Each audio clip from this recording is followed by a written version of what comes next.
믿음은 단순히 입술로 고백하는 것이 아니라 삶으로 드러나야 합니다. 성경은 하나님께서 믿음을 기뻐하신다고 말씀하시지만 그 믿음은 막연한 기대나 형식적인 태도가 아닙니다. 하나님이 기뻐하시는 믿음은 우리의 일상 속에서 선택의 순간마다 또 연약함 가운데 드러납니다. 그래서 참된 믿음은 고난이 올 때 흔들리지 않고 실패 앞에서도 포기하지 않으며 세상의 가치보다 하나님의 약속을 붙잡습니다. 또한 그 믿음은 자신을 넘어 다른 사람을 살리고 세우는 열매로 나타납니다. 오늘은 하나님이 기뻐하시는 진짜 믿음이 무엇인지 살펴보고 우리의 삶 속에 그 믿음이 깊이 뿌리내리도록 함께 은혜를 나누고자 합니다. 첫째, 실패 후에도 다시 일어나는 믿음을 하나님은 기뻐하십니다. 믿음의 여정은 언제나 순탄하지 않습니다. 우리 모두는 살아가면서 크고 작은 실패를 경험합니다. 신앙생활에서도 마찬가지입니다. 하나님을 사랑하고 따르기로 결심했지만 어느 순간 넘어지고 하나님의 뜻대로 살고자 다짐했지만 금세 무너지는 일이 반복되곤 합니다. 그러나 하나님은 우리가 결코 넘어지지 않는 완벽한 존재가 되기를 기대하시는 것이 아니라 넘어졌을 때 다시 일어서는 믿음을 기뻐하십니다. 성경은 의인은 7번 넘어질지라도 8번 다시 일어난다고 말합니다. 여기서 중요한 것은 넘어지지 않는 것이 아니라 다시 일어나는 의지와 그 중심에 하나님을 의지하는 마음이 있다는 것입니다. 실패는 누구에게나 찾아옵니다. 어떤 이들은 실패 앞에서 완전히 무너져 다시는 일어나지 못하기도 하고 어떤 이들은 실패의 자리에서 오히려 더 강해져 하나님 앞에 서게 됩니다. 차이는 실패 자체에 있지 않고 실패를 대하는 태도에 있습니다. 베드로의 삶을 떠올려 보면 알 수 있습니다. 그는 예수님을 3번이나 부인하며 깊은 좌절에 빠졌습니다. 그러나 그는 그 자리에서 무너진 채로 남지 않았습니다. 다시 주님께 돌아와 용서를 받고 결국 교회의 기둥으로 세워졌습니다. 그의 실패가 그의 인생을 끝내지 못한 이유는 그가 다시 일어나 예수님께로 돌아갔기 때문입니다. 반대로 가룟 유다는 실패의 순간 회개하지 못하고 스스로를 무너뜨려 버렸습니다. 같은 실패였지만 태도의 차이가 결과를 갈랐던 것입니다. 하나님이 기뻐하시는 믿음은 바로 이런 믿음입니다. 실패했지만 낙심에 머무르지 않고 그 자리에서 다시 하나님을 붙잡는 믿음입니다. 우리가 주저앉아 자책만 한다면 사탄은 그 틈을 이용해 우리의 마음을 무너뜨리고 다시는 일어나지 못하도록 속삭일 것입니다.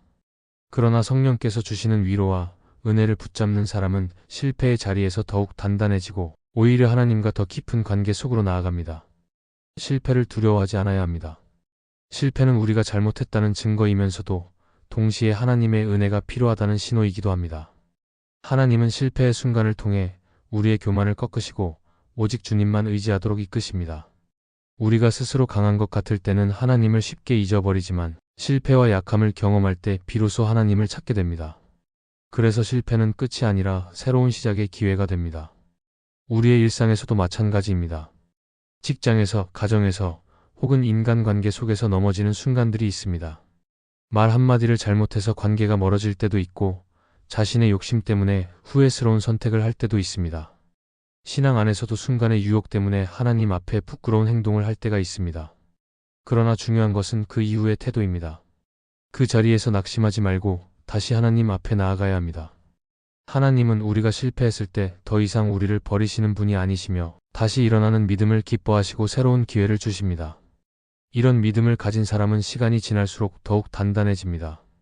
왜냐하면 실패를 통해 하나님의 용서와 사랑을 더 깊이 체험하기 때문입니다. 실패 속에서도 주님은 여전히 우리와 함께 하신다는 사실을 알게 되면 그때부터는 실패가 두렵지 않게 됩니다. 오히려 실패가 하나님의 은혜를 경험하는 통로가 됩니다. 베드로가 과거의 실패를 통해 더 강한 믿음의 사람이 되었던 것처럼 우리도 실패를 통해 하나님이 어떤 분이신지 더 분명히 알게 되는 것입니다. 그러므로 실패 후에도 다시 일어나는 믿음을 잃지 말아야 합니다. 사람들 앞에서 창피한 상황이 생겼을지라도 스스로의 실수로 인해 낙심했을지라도 다시 하나님께 돌아가는 그 걸음이 중요합니다. 하나님은 넘어지는 것을 보시며 실망하는 것이 아니라 다시 일어나는 우리의 모습을 보시고 기뻐하십니다. 오늘 우리의 삶 가운데 어떤 실패가 있든지 주님 앞에 다시 일어서서 그분을 바라보는 믿음이 있기를 바랍니다. 하나님은 그러한 믿음을 기뻐하시며 반드시 우리를 회복시키십니다. 둘째, 세상의 성공보다 영원한 상급을 택하는 믿음을 하나님은 기뻐하십니다. 사람들은 누구나 성공을 꿈꿉니다. 좋은 학교에 들어가고 안정된 직장에 취업하고 사람들로부터 인정받고 원하는 물질을 소유하는 것을 성공이라 생각합니다. 그러나 성경은 우리에게 세상이 말하는 성공만을 바라보는 삶이 전부가 아니라고 말합니다. 왜냐하면 세상에서의 성공은 잠시 있다가 사라지는 안개와 같기 때문입니다. 아무리 많은 재산을 모아도 죽음 앞에서는 모두 놓고 가야 하고, 아무리 높은 자리에 올라가도 시간이 지나면 그 자리는 다른 사람의 것이 됩니다. 세상이 말하는 성공은 결국 한계가 분명하며 영원히 우리를 만족시킬 수 없습니다. 그래서 하나님은 우리가 눈에 보이는 성공보다 영원한 상급을 선택하는 믿음을 가지기를 원하십니다. 성경 속 모세의 선택은 우리에게 큰 교훈을 줍니다. 모세는 애굽의 왕궁에서 자라며 최고의 교육과 부를 누렸습니다. 세상의 눈으로 보면 그는 이미 성공한 인생을 살고 있었습니다. 그러나 그는 그 자리에 머무르지 않았습니다. 성경은 모세가 잠시 죄악의 낙을 누리기보다 하나님의 백성과 함께 고난받기를 택했다고 말합니다. 이는 세상의 성공을 붙잡는 것이 아니라 하나님이 주시는 영원한 상급을 바라본 믿음의 선택이었습니다. 사람의 눈에는 어리석게 보일 수 있지만 하나님은 바로 그런 믿음을 기뻐하셨습니다. 오늘날 우리의 삶에서도 비슷한 상황이 있습니다. 신앙을 지키기 위해 손해를 감수해야 할 때가 있습니다. 정직을 선택하면 때로는 눈앞의 이익을 놓칠 수 있고, 하나님 말씀을 따라 살면 주변 사람들에게 오히려 뒤처져 보일 수도 있습니다. 그러나 이런 선택이 바로 하나님이 기뻐하시는 믿음입니다. 하나님은 우리가 세상의 박수와 성공을 위해 믿음을 타협하는 것이 아니라 영원한 것을 붙잡는 것을 기뻐하십니다. 세상이 주는 성공은 우리의 마음을 쉽게 흔듭니다. 남들보다 더 잘 살고 싶은 욕심, 인정받고 싶은 마음, 실패자라는 평가를 듣고 싶지 않은 두려움이 우리를 지배합니다. 그러나 믿음의 사람은 그런 유혹 속에서 영원한 것을 바라봅니다. 주님께서 말씀하신 하늘의 상급을 생각하며 지금의 작은 손해를 기꺼이 감당합니다. 예수님께서는 우리가 땅에서 쌓는 보물은 언젠가 사라지지만 하늘에 쌓는 보물은 결코 없어지지 않는다고 말씀하셨습니다. 결국 중요한 것은 지금의 성공이 아니라 영원히 남을 상급입니다. 우리 주변에서도 이러한 믿음을 실천하는 사람들을 볼 수 있습니다. 세상의 눈으로는 손해보는 선택 같지만 믿음 안에서는 가장 지혜로운 선택입니다. 주일 예배를 지키기 위해 귀한 시간을 내는 것, 정직함을 잃지 않기 위해 불이익을 감수하는 것, 다른 사람을 돕기 위해 자신의 것을 나누는 것이 바로 그렇습니다. 세상은 그것을 미련하다고 말할지 모르지만 하나님은 그러한 선택을 귀히 보십니다. 왜냐하면 그것이 세상의 성공보다 하나님이 주시는 영원한 상급을 바라본 믿음이기 때문입니다. 하나님이 기뻐하시는 믿음은 성공 그 자체에 있지 않습니다. 오히려 눈앞에 성공을 내려놓을 줄 알고 더 크고 영원한 것을 바라볼 줄 아는 데 있습니다. 사람들은 세상에서 성공하면 행복할 것이라 생각하지만 실제로 많은 이들이 만족을 찾지 못하고 더 큰 공허함에 시달립니다. 그러나 영원한 상급을 바라보는 믿음을 가진 사람은 작은 것에도 감사하며 흔들리지 않습니다. 그는 자신이 무엇을 위해 살아가는지 알기에 세상에 부러움이 없어도 평안을 누립니다. 우리 모두는 하루하루를 살아가면서 크고 작은 선택 앞에 섭니다. 그때마다 우리는 무엇을 기준으로 결정할지 스스로에게 물어야 합니다. 세상이 말하는 성공을 쫓을 것인지 아니면 하나님이 약속하신 영원한 상급을 바라볼 것인지 말입니다. 영원한 것을 붙잡는 믿음은 때로는 손해처럼 보이지만 하나님은 그 믿음을 기뻐하시고 반드시 보상하십니다. 오늘 우리의 선택이 단순히 눈앞의 성공이 아니라 하나님의 나라와 영원한 상급을 향한 믿음의 선택이 되기를 소망합니다. 셋째, 자신의 약함을 인정하며 하나님을 기대하는 믿음을 하나님은 기뻐하십니다. 사람들은 본능적으로 강해지고 싶어 합니다. 남들보다 더 똑똑해지고 싶고 능력이 있어 보이고 싶으며 약하다는 말을 듣는 것을 두려워합니다. 그래서 때로는 스스로의 부족함을 숨기고 강한 척하면서 살아갑니다. 그러나 성경은 전혀 다른 방향을 보여줍니다. 하나님께서 기뻐하시는 믿음은 자신이 강한 것을 내세우는 믿음이 아니라 오히려 자신의 약함을 인정하고 하나님께 모든 것을 맡기는 믿음입니다. 인간의 힘으로는 할 수 없다는 것을 인정할 때 그때 하나님이 역사하시는 길이 열립니다. 사도 바울은 자신의 삶을 통해 이 원리를 깊이 깨달은 사람이었습니다. 그는 원래 누구보다 강한 사람이었습니다. 학문적으로 뛰어났고 혈통적으로도 자랑할 만한 배경을 가지고 있었으며 열정적으로 율법을 지키는 사람이었습니다. 그러나 그는 예수님을 만난 이후 자신의 모든 강함이 아무 의미가 없다는 것을 깨달았습니다. 오히려 그는 자신의 연약함을 통해 하나님의 능력이 드러난다는 사실을 고백했습니다. 바울은 육체의 가시로 인해 고통받았고 그 약함 때문에 3번이나 하나님께 치유를 구했습니다. 그러나 하나님께서는 바울에게 내 은혜가 내게 족하다는 말씀을 주셨습니다. 바울은 그때부터 자신의 약함을 자랑하게 되었습니다. 왜냐하면 약함 속에서 하나님의 능력이 완전해지기 때문이었습니다.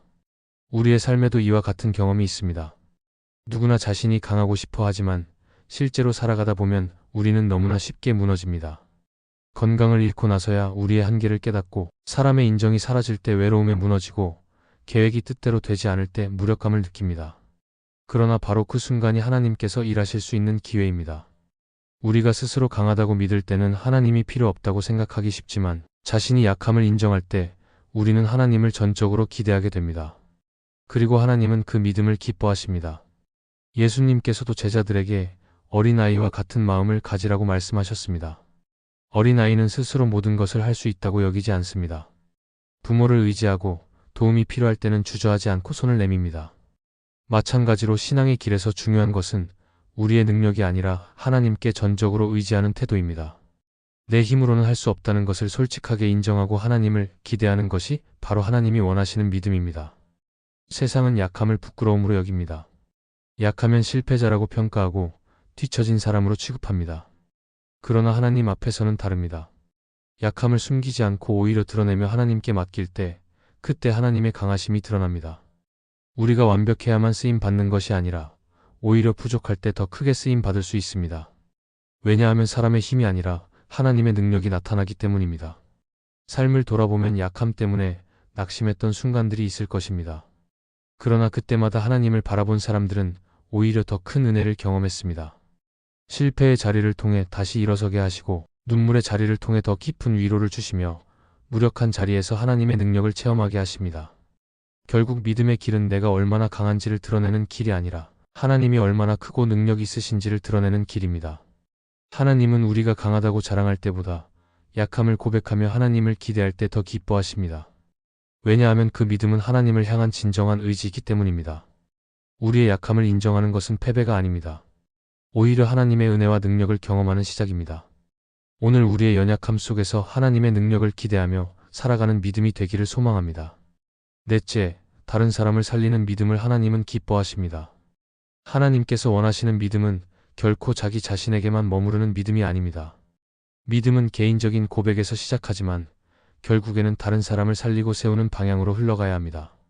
우리가 하나님께 받은 은혜는 나만 간직하기 위한 것이 아니라 다른 사람을 살리고 세우라고 주신 선물입니다.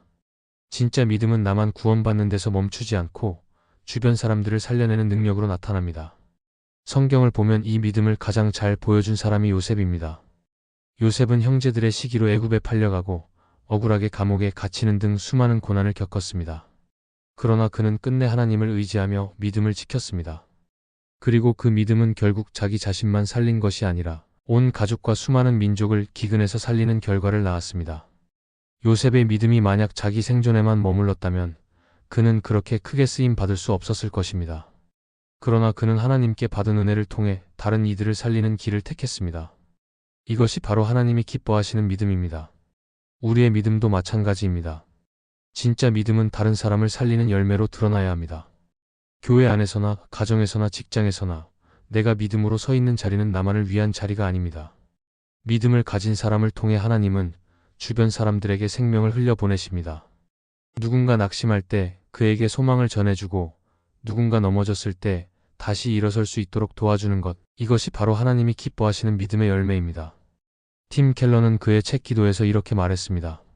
기도가 자기 자신을 위한 도구로만 머물면 그 기도는 반쪽짜리에 불과하다. 참된 기도는 다른 사람을 살리는 길로 흘러가야 한다.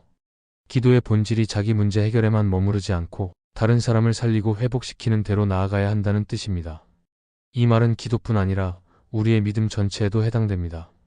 믿음이 나만을 위한 수단이 되면 결국 그 믿음은 메말라 버립니다. 그러나 믿음을 통해 다른 사람을 살릴 때 하나님께서는 그 믿음을 귀하게 여기시고 기뻐하십니다. 현대 사회는 점점 개인주의가 강해지고 있습니다. 나의 삶, 나의 성공, 나의 행복만을 추구하는 풍조가 강해지면서 믿음조차도 자기 중심적으로 변해 가는 경우가 많습니다. 하지만 성경이 말하는 믿음은 철저히 관계적이고 공동체적입니다. 내가 받은 구원이 나에게만 머무르는 것이 아니라 다른 사람들에게도 흘러가야 합니다.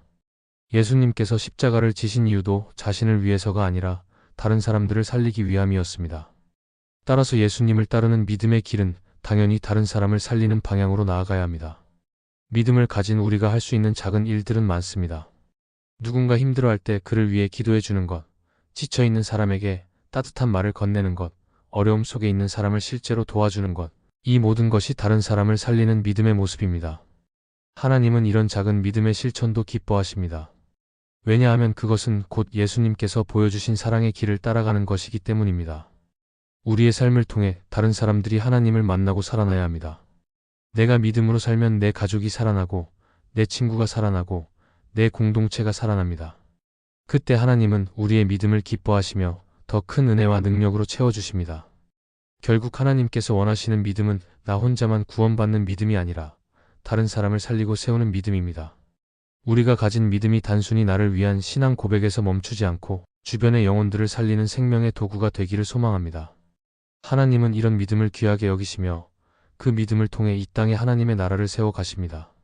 하나님이 기뻐하시는 믿음은 단순히 말로만 고백하는 믿음이 아닙니다. 실패 후에도 다시 일어나 하나님을 붙드는 믿음, 세상의 눈에 보이는 성공보다 영원한 상급을 선택하는 믿음, 자신의 약함을 인정하며 하나님께 의지하는 믿음, 그리고 다른 사람을 살리는 믿음이 바로 하나님이 원하시는 참된 믿음입니다. 이런 믿음을 가진 사람은 세상의 흔들림 속에서도 굳건히 서게 되고 그 삶을 통해 다른 사람까지도 하나님께로 이끌게 됩니다. 오늘 우리의 믿음이 이러한 방향으로 세워지기를 바랍니다. 하나님은 이러한 믿음을 기뻐하시며 그 믿음을 통해 놀라운 역사를 이루어 가십니다. 이 말씀이 마음에 은혜가 되셨다면 좋아요와 구독으로 함께 해주세요. 그리고 댓글에 아멘이라고 남겨주시면 하나님의 은혜가 더 많은 사람들에게 전해질 것입니다. 여러분의 삶 위에 하나님의 은혜가 언제나 함께 하시기를 바랍니다. 감사합니다.